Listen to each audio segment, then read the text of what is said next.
What's up everybody, welcome back to another video at the Video Game Lodge. Today I'm going to be giving you the only guide that you will need to master Wolverine in Marvel Rivals. But before we get started, there are a few rules you have to understand.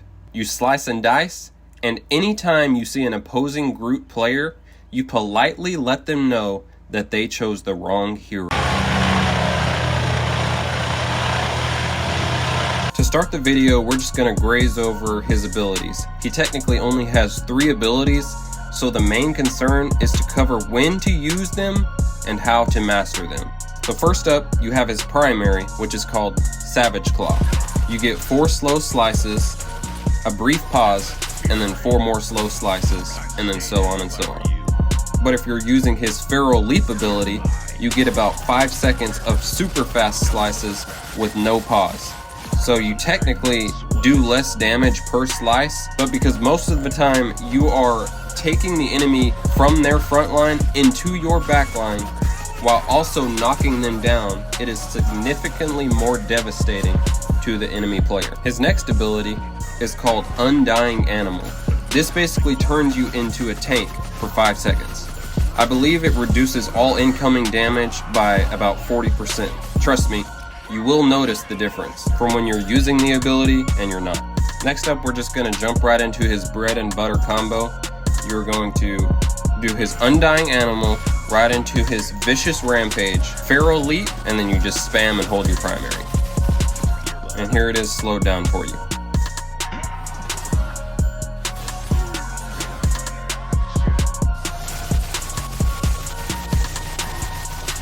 Wolverine's most important ability is his Feral Leap.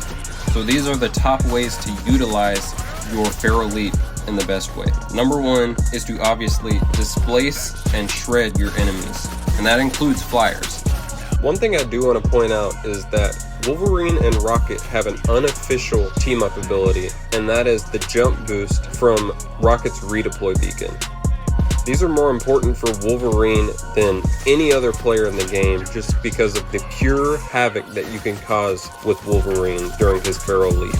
You can see me demonstrate just how good it is in these 2 clips right here.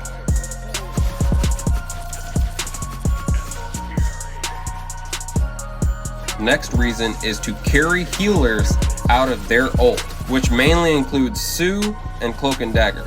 Obviously, when they pop their ult, they're just going to sit in there so they get constant healing, but you can pick them up and pull them and take them out of their ult and then shred them. And lastly, this is probably the most fun reason to use it, and it's to carry enemies off the map. Whether that's you taking you and the enemy off the map, or if you get skilled enough, you can drop enemies off the edge of the map while you still survive. You'll learn to pick this up the more you play Wolverine, but either way, carrying enemies off the map is a big use for Feral Leap. Next up, we have his ultimate. This is used to launch enemies up, and it does 50 damage immediately upon the launch. Then you slam, and after you launch them up, you slam them into the ground or the wall. That's percentage based as well. So you do about 200 damage to Groot, but 100 damage to a squishy with 0 rage. But with maximum rage, the damage increases drastically. Wolverine also has a few passive abilities, which includes his Berserker Rage. He also has his Regenerative Healing Factor. So pretty self-explanatory for the Berserker Rage. The more rage you have built up in your meter, the more damage you do. And for the Regenerative Healing Factor, you basically get a second chance at life every 100th second. So you get a little over 250 overshield that after a few seconds turns into actual health. A big note is Wolverine has percentage-based damage, meaning you do more damage per slice to tanks as opposed to squishies. You can still shred 250 HP enemies, but most of them have movement abilities to get out at the last second, whereas most tanks don't. Other than that, that's about it. Let me know if you have any questions in the comments, and hit the like and subscribe if you want more content like this.